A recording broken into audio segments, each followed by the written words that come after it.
leading Britain's conversation, LBC. It is sort of shocking at this point. It makes me wonder what kind of coverage is going on there, because we had a former American congressman, Justin Amash, lose family who were in a church because part of the church was bombed in Gaza early on. Yep.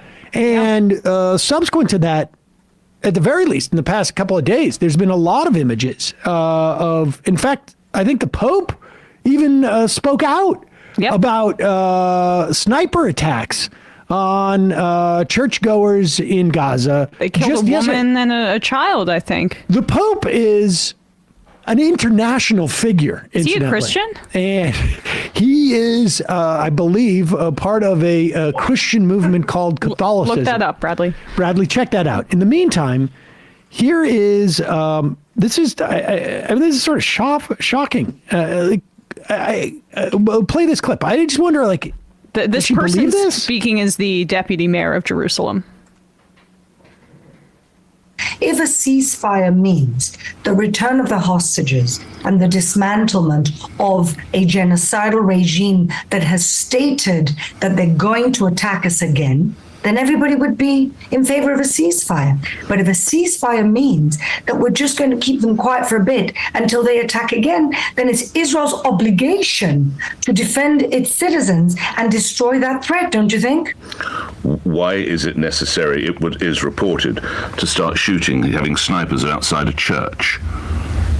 I saw the reports this morning. The church, there are no churches in Gaza, so I'm not quite sure where the report is talking about. There's a Catholic church in there, isn't there? That is. Yeah, unfortunately, there are no Christians because they were driven out by. Well, respectfully, there are Christians, because I spoke to an MP yesterday who has family members in the church who are Christians.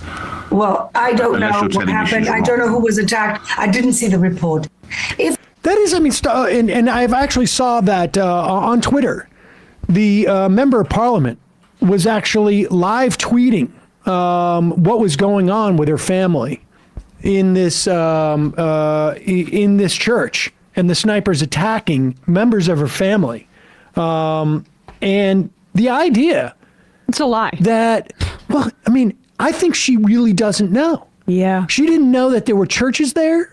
She didn't know that there were Christians in those churches, and it begs the question: how do you call for a unrelenting attack on civilians in an area that you supposedly are so convinced that you know what the agenda of these people are, and not know some of these basic facts that are like the Pope called for them to stop sniping at these people? It is insane. We played on Thursday last week. Here we go. This is what you were referring to, Sam. Yeah, this is a member of Parliament, Layla Moran, tweeting out about her family who are sheltering in this church in Gaza City. Yeah, we played this clip of this young settler who had completely had his mind changed when he was, it went viral on TikTok, when he was at a university and they had an exchange program with a Palestinian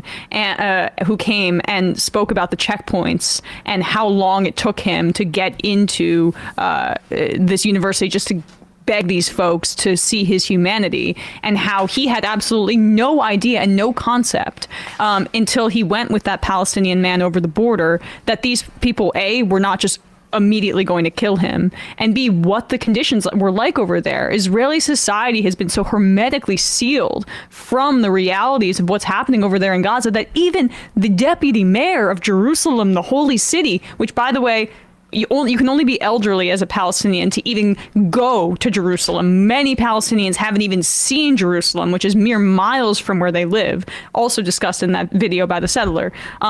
It's just amazing how effective that indoctrination and the propaganda has been at that point.